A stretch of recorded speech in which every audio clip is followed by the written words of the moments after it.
Hey guys, welcome to my channel. My name is Nero, and today I'm going to be talking to you guys about some of the books I'll be reading for the month of June and the month of May, or the ending of May. And just a little bit about me. I started getting back into reading in about last November, and I've really found a keen interest for classics and older books. I think just reading books that are, you can see the mind of someone 100 years ago, and for these books to have lived a long time, they have to have some sort of value that people are still taking out to this day.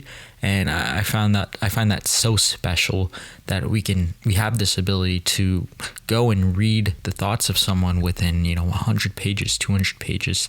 And more recently, I've been reading a lot of novellas, so that is what I'm going to be reading a lot for this next month. Novellas and shorter books as well. I think it's a great opportunity to read smaller works from great writers, because you can tell, or you can understand, a glimpse of their writing, and then you can see if you want to continue reading some of their other works, or if you're not the biggest fan of it. So I have 4 books here. So the first book I have is The Bell Jar by Sylvia Plath. I don't know if that's picking up properly, but this cover is really, really cool.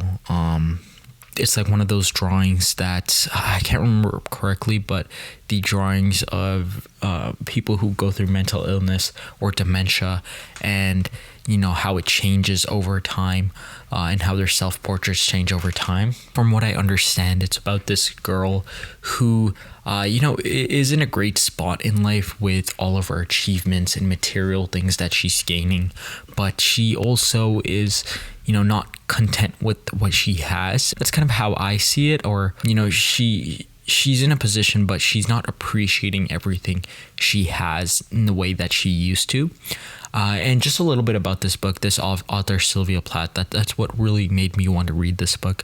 Sylvia Plath, she was, someone who went through a lot of mental illness in her life. This book is about a character who also is going through mental illness and depression. And, unfortunately, a month after Sylvia Plath wrote this book or published it, she took her own life. And it's such a sad story, but that's why I think reading this book is so important, because it gives you a glimpse into the mind of Sylvia Plath and into the mind of someone who is dealing with such issues. They're not only a story and a plot that is trapped within itself, but it shows you so much more beyond the novel itself and about the author instead. And that was one of my main motivations of reading this book. And there's just some great quotes so far. I'm about, as I mentioned, like 75 pages in, and it just has some great quotes about like art and literature and poems. This character in the books, she really loves poems and poetry as an art form, and it has some great writing about that. But I do plan on making a video about all these books once I'm done, a little bit more of an in-depth review of them.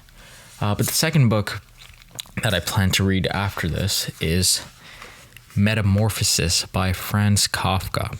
Now, this book has been on my radar for a little bit. It is a fairly short book, but I've been wanting to read this book because it just sounds so obscure, with the character who wakes up as a creature or a beetle. And I read the first page of it, and it just introduces you to that immediately, with that character waking up. And I find it to be such a cool concept, but there are also like deeper discussions within the book that go beyond the simplicity of a character waking up as a creature, and more like philosophical discussions.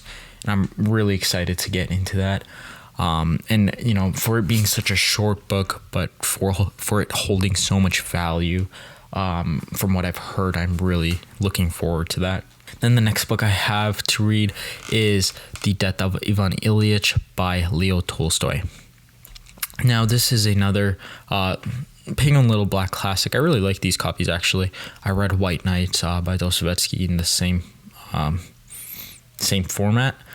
And this book, from what I've heard about, is about a person who is kind of coming to terms with their own death.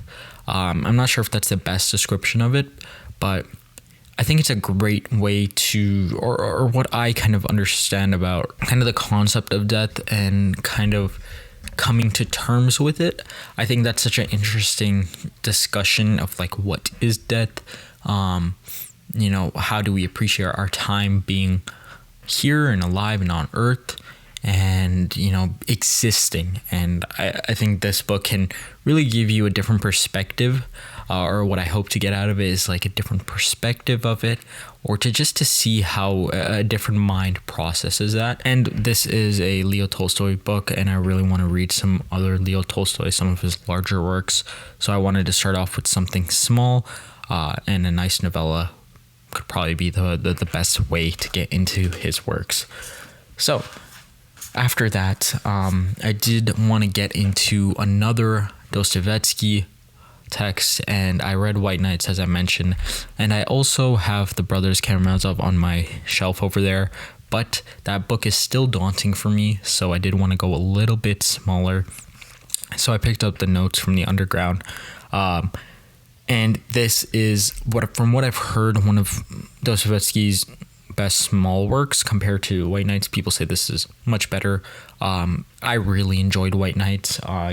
In my review of it, I just talk about how much I loved the writing, how much I felt so connected to not so much agreeing with the characters, but seeing what they were coming from in Dostoevsky's writing, with, making you feel what the characters are going through in terms of the emotions they are feeling. And The Notes from the Underground, I've just heard so much great things about it, and I've been wanting to read more Dostoevsky, and I think another shorter work can be a great segue into his larger works.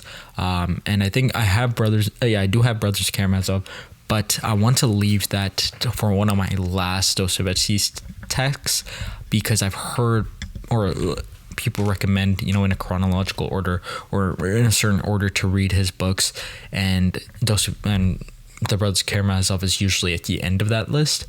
So I do want to wait and withhold from reading that. So these are all of the books that I'm reading for the month of June.